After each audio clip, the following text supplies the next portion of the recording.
और जैसे ही पार्वती से पूछा है परीक्षित महाराज, जब हम भगवान की कथा का पान करा रहे थे, भगवान की कथा को सुना रहे थे, तो तुमको नींद आ गई, और तुमको नींद आ गई तो लेकिन हुंका किसने दिया? तो पार्वती के बगल में वो तोते का बच्चा बैठा हुआ था। उस तोते का बच्चा भोले बाबा के सामने आया और भोले बाबा से कहने लगा, भोले बाबा तुम्हारी कथा में बड़ा ही आनंद आ रहा था, तुमने कथा को विराम लगा दिया। तो भोले बाबा ने कहा कि तुमने कथा को किनकी परमिशन से सुना? तुम्हें नहीं पता है कि ये अमर कथा है? एक बार जो कोई सुन लेता है वो अमर हो जाता है, हा? तोते का बच्चा बोला, भोले बाबा एक बात बताओ, हमें नहीं पता है कि कहीं कथा हो रही है तो उसे परमिशन लेकर के सुनना चाहिए। हम तो एक बात जानते हैं कि भगवान की कथा हो रही है, हा? और जाओ ठाकुर जी को शीश नवा करके पैर छू करके बैठ करके भगवान की पावन कथा को सुनो। भोले बाबा कहने लगे, तुम्हें नहीं पता है ये अमर कथा है और तुमने हमारी बिना परमिशन के कथा को सुना है, हम तुम्हें जिंदा नहीं छोड़ेंगे। उसी समय परीक्षित महाराज समन कहा, जा तुम तो अकोसिया पढ़ रहे हो, हाँ। भोले बाबा ने अपने त्रिशूल को उखाड़ा और त्रिशूल को उखाड़ करके भोले बाबा ने अपने त्रिशूल से कहा, जाओ इसको मार करके आना। प्यारे भक्तों, आगे आगे वो तोते का बच्चा भाग रहा है और पीछे पीछे भोले बाबा का त्रिशूल जा रहा है, और भागते भागते भागते भागते व्यास के आश्रम की ओर चला है। व्यास, और व्यास की पत्नी का नाम है पिंगुला। पिंगुला,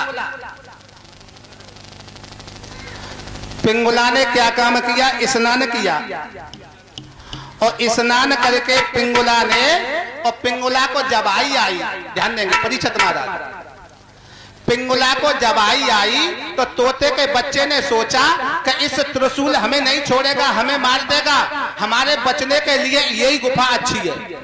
तो पिंगुला की पत्नी को जबाई आई तो तोते के बच्चे ने अपने स्थूल शरीर को छोड़ दिया और सूक्ष्म शरीर धारण किया है और पिंगुला के गर्भ में प्रवेश कर गए।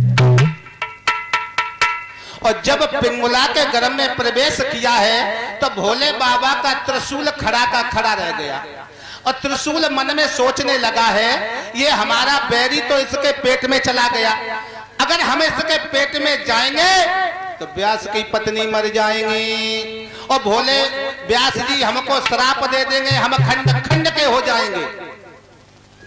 भोले बाबा का त्रिशूल कहने लगा, कभी तो निकलेगा, 1 महीना में निकलेगा, 2 महीना में निकलेगा, 3 महीना में निकलेगा, 1 साल में निकलेगा, अरे निकलेगा तो।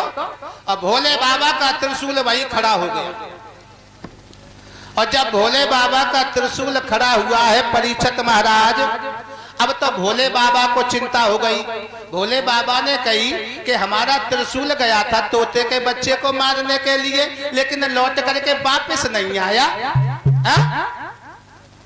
और जैसे ही भोले बाबा ने अपने नेत्र बंद करके तीसरे नेत्र से देखा, हमारा त्रिशूल व्यास के आश्रम में खड़ा है, उसी समय भोले बाबा ने नांदिया पर सवार हुए और चले और व्यास के आश्रम पर आए और त्रिशूल से पूछी, बोलो यहाँ पर क्यों खड़े हो, उस बैरी को मारा या नहीं मारा? तो त्रिशूल कहने लगा है, भोले बाबा जो हमारा बैरी था वो व्यास की पत्नी के गर्भ में चला गया है, अगर हम व्यास की पत्नी के गर्भ में जाते तो व्यास हमको श्राप दे देते, हम खंड खंड के हो जाते, इसलिए भोले बाबा कहने लगे चिंता मत करो, कभी तो निकलेगा। और भोले बाबा ने बीच दरवाजे पर वो धूना रमा दिया, धूना रमा करके भोले बाबा बैठ गए, और तब तक व्यास जी तपस्या करके आए, और व्यास जी तपस्या करके आए, और जैसे ही व्यास जी ने भोले बाबा को देखा, हमारे घर पर बीच दरवाजे में भोले बाबा अपना धूना रमाए बैठे ही। उसी समय व्यास जी ने कहा, भोले बाबा एक बात बताएं, तुम्हारी जी आदत अच्छी ना है?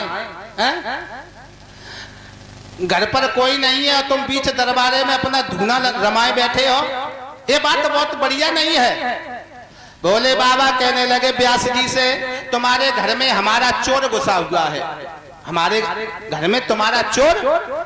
भोले बाबा एक बात बताओ, तुम पर कौन सा खजाना है जो तुम्हारी चोरी है गई है? डमरू तुम्हारे पास में, त्रिशूल तुम्हारे पास में, नादिया तुम्हारे पास में, पार्वती कैलाश पर्वत पे होंगी, और तुम पर कौन सी जागीर है जो तुम्हारी चोरी है गई है?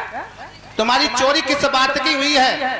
तो भोले बाबा बोले, हमारी अमर कथा की चोरी हो गई है। अमर कथा की, अमर कथा, ये अमर कथा क्या होती है? तो भोले बाबा कहने लगे, जो एक बार सुन लेता है वो अमर हो जाता है। तो तुम्हारी कथा को उसने सुन लिया।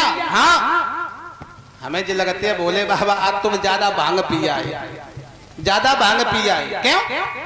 एक तरफ कह रहे हो को कथा को सुन लेता है वो अमर हो जाता है, और फिर भी तुम यहाँ पर मुझसे मारने के लिए बैठे हो।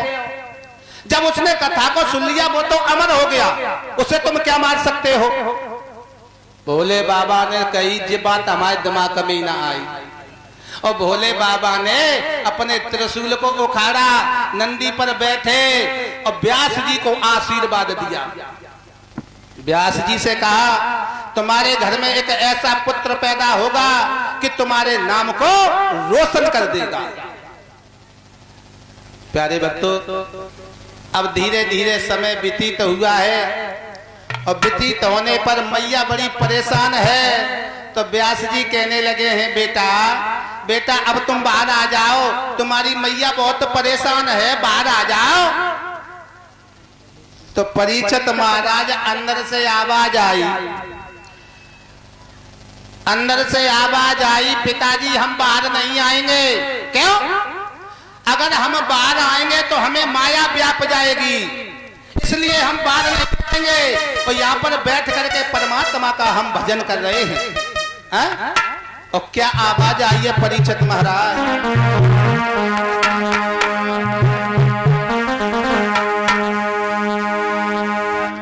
आज आवाज आने लगी है कि भजन कर मन